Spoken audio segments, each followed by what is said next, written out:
Alright guys, so welcome to our crash course on the respiratory system. A lot of this stuff should be familiar to you guys from grade 10, but this will be a little refresher course for you. Feel free to stop the video and write stuff down at any point in your note because we are going to be going through pretty quickly. Okay. So, respiratory system. We've got two main functions, and that is to provide oxygen that the body requires to survive. So we know that we need oxygen in all our cells. And our second function is to remove carbon dioxide produced by the body. So as our body uses up the oxygen, it is going to produce carbon dioxide, which we don't want in our body, so the respiratory system helps us get that out of our body. Now, we always talk about oxygen and how it's so important and vital for survival, but why do we actually need oxygen?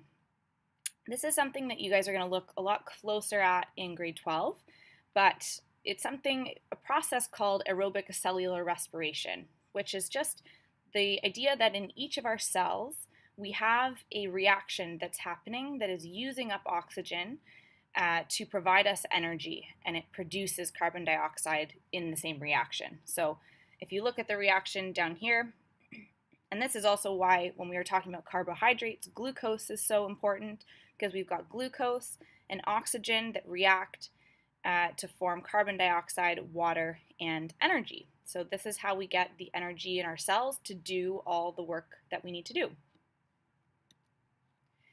So how do we get this oxygen that we need into our bodies? Well, you may have already known this, by breathing.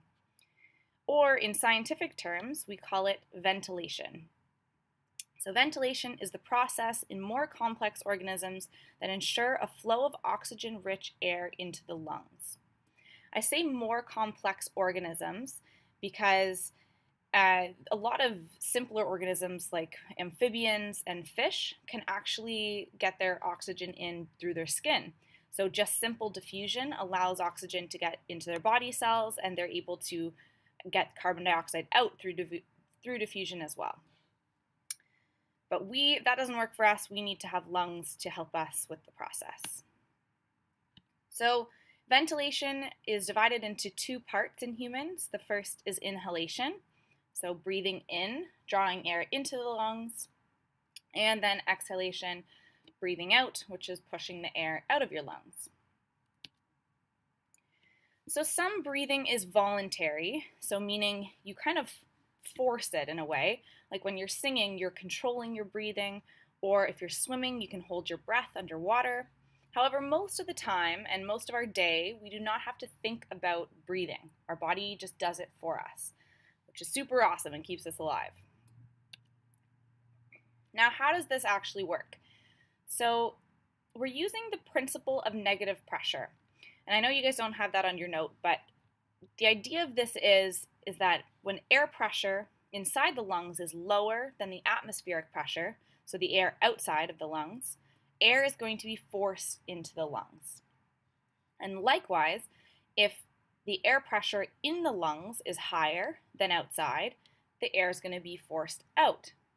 So we're basically creating space and lowering the pressure in our lungs when we breathe in so that the air will come in, and then we're compressing that space to force the air out when we breathe out. So let's look at the steps. So inhalation, the first step is the brain sending a message to our diaphragm to contract and flatten. So the diaphragm, if you look where my mouse is right now in this diagram, it's this fleshy muscle here that lies below our thoracic cavity, and it's shaped kind of like a dome. And so when it contracts, it's going to pull down and flatten, and that allows a bit more space in the cavity. The next thing that happens is the muscles surrounding the rib cage. They're called the intercostal muscles. You guys don't have to know that. But these muscles that are around the rib cage, they pull the ribs outwards. So they're also creating space in the thoracic cavity by pulling those ribs outwards. So now we have some extra space here, and that extra space in the chest is going to reduce the pressure in the lungs. So because of that negative pressure, we're going to see air rush into the lungs to try to equalize the pressure. And so that's how we get air into our lungs. Let's look at exhalation. So this is kind of the exact opposite. We've got our diaphragm that was contracted that is now relaxing, so it's going to go back up to that big dome shape. And it pushes on the lungs, pushes up on the lungs as it does that. And then those muscles, those intercostal muscles around the rib cage are also going to relax, that pushes in on the lungs. So basically we've got this squeezing effect on the lungs, which is going to increase the air pressure and then force the air up and out of the lungs. So what I just said, the air is forced out of the lungs and back out the way it came, through the nose and mouth. Okay, so anatomy-wise, we've got some main body parts that you guys need to know. A lot of them should probably be familiar, but let's go through the function of each of these. So the nasal passage is just a fancy way of saying nose, and that's our body part projecting above the mouth that contains the nostrils. It's used for breathing and smelling, but also it warms and moistens the incoming air. So if you guys have ever heard through sports that you should breathe in through your nose and out through your mouth, that's actually why. Your nose is able to warm and moisten the incoming air, which makes the air a lot nicer on our tiny little branches in our lungs. Next up is the mouth. Opening in the face, used for breathing and eating. We're pretty familiar with that one. The pharynx is another name for the throat. So that is the cavity that is behind the nose and mouth. The larynx is otherwise known as the voice box. So that's a hollow muscular organ that holds the vocal cords. The epiglottis, so we will be able to see these hopefully in our dissections. This is a tiny little flap of tissue that covers the trachea while swallowing. So this allows us, and we'll talk about this in the digestive system too, but this flap allows us to not swallow our water and food down our windpipe when we're eating. So while we're breathing though, this flap is open so that the air can actually get down the trachea. Speaking of the trachea, that one's next. So another word for the trachea that you may have heard is the windpipe. So this is a long tube that's reinforced by rings of cartilage that extends from the pharynx, your throat, all the way down to the bronchi. So if you feel down your neck, you can kind of feel the ridges of cartilage. Kind of feels like there's a whole bunch of rings down your throat. So that's your trachea that you're feeling there.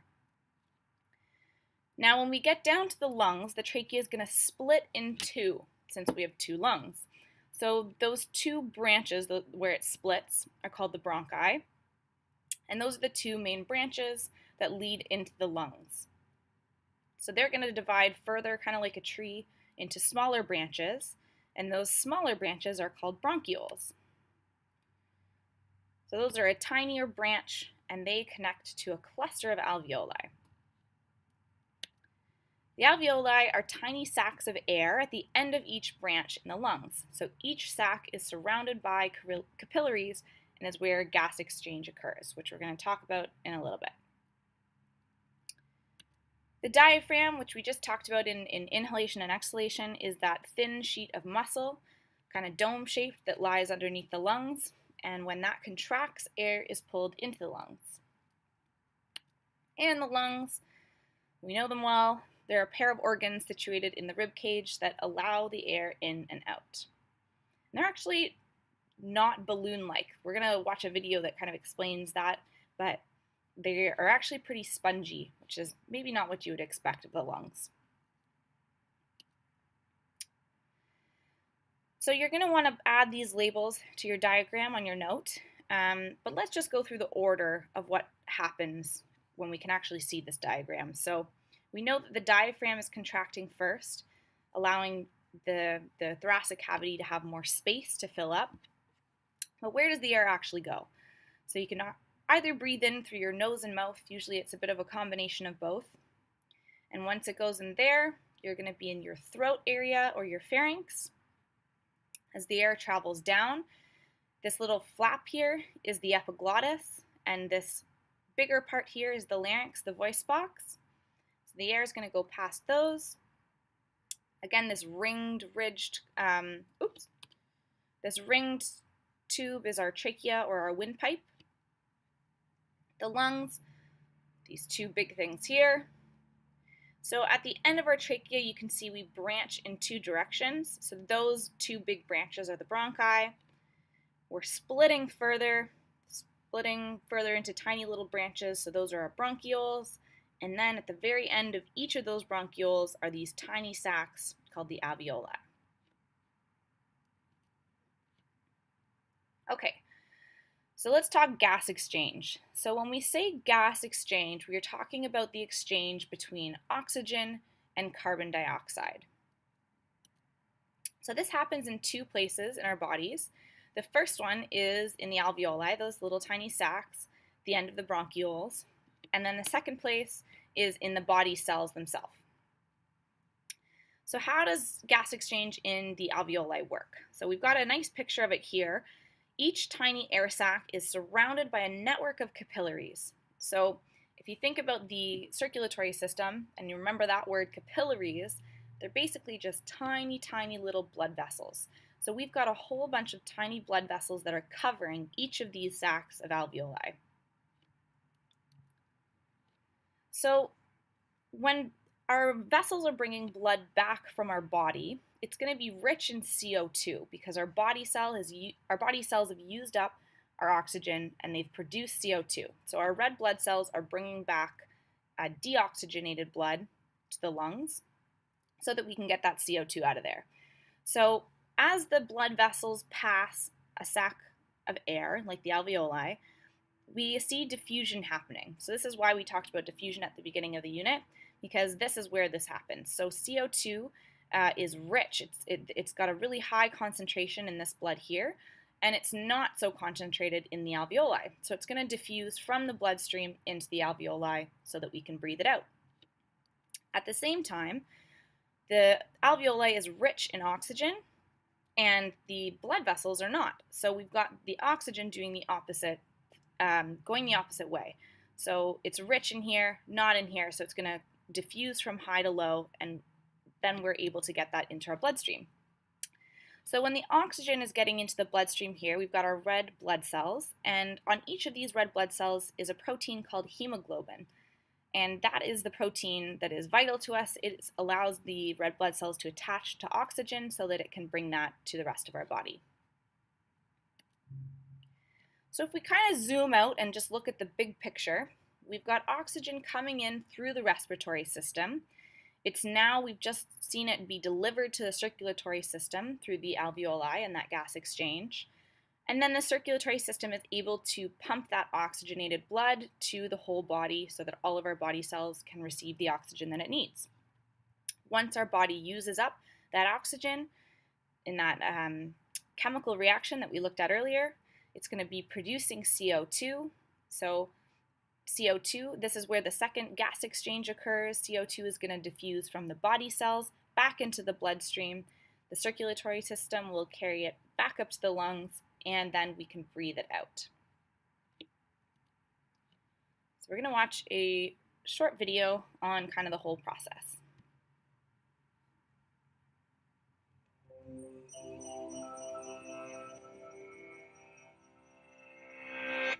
Many of us have hundreds of things on our minds at any moment, often struggling to keep track of everything we need to do.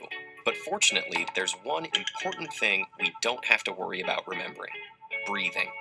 When you breathe, you transport oxygen to the body's cells to keep them working, and clear your system of the carbon dioxide that this work generates. Breathing, in other words, keeps the body alive.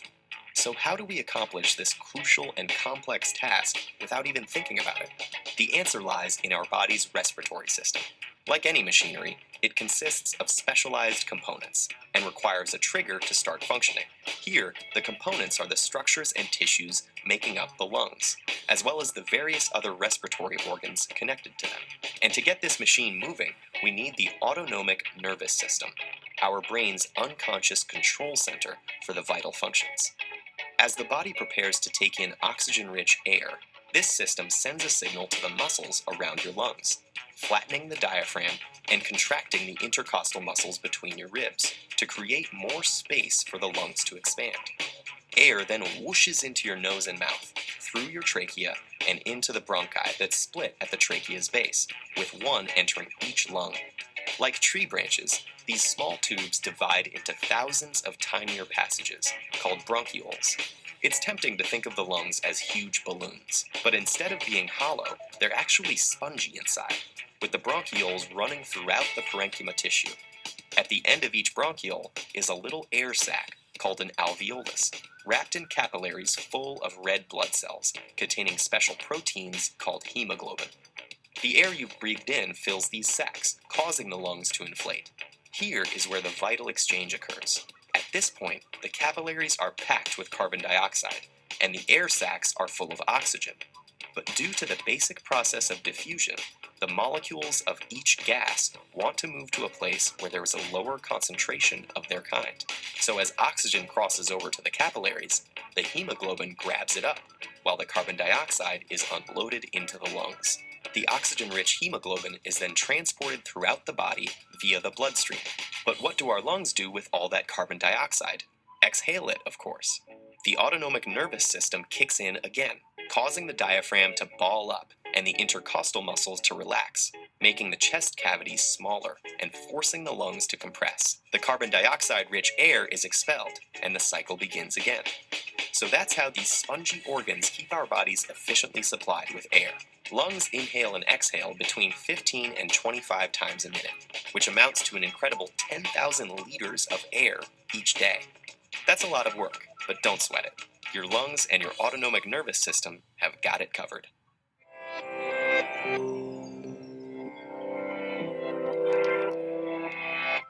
Okay. So the last thing we need to know is how can we measure our breathing? So this here is a graph that you'll commonly see to measure breathing, and this is just showing inhalations and exhalations. So there's a few terms on here that you guys need to be familiar with. The first one is tidal volume. So this is the volume of air that is inhaled or exhaled during a normal involuntary breath. So that would be these tiny waves here. So most of the time when you're not thinking about breathing, you're not actually taking in or breathing out that much air. It's actually a pretty small volume.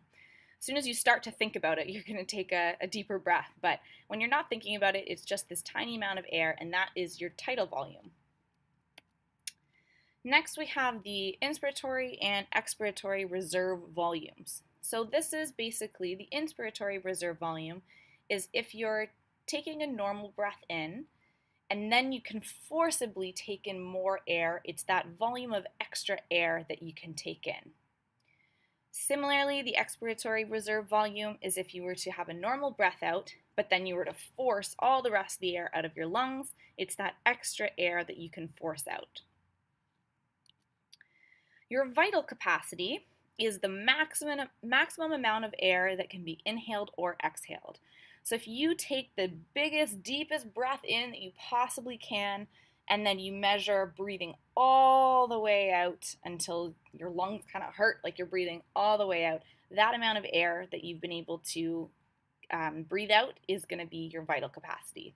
Or you can go the other way around. You can try to empty your lungs, breathe everything out, and then take the biggest breath in that you possibly can. So whatever volume of air that is your vital capacity. And then we have, so even if you breathe all the way out, there's actually still going to be some air left in your lungs, and that is the residual volume. So even if you try to force all the air possible out of your lungs, there will still be a little bit of air left in there, and the purpose of that air is so that your lungs actually don't collapse. It's to keep the structure of the lungs so that they can be working. So that brings us to the end of our crash course for the respiratory system.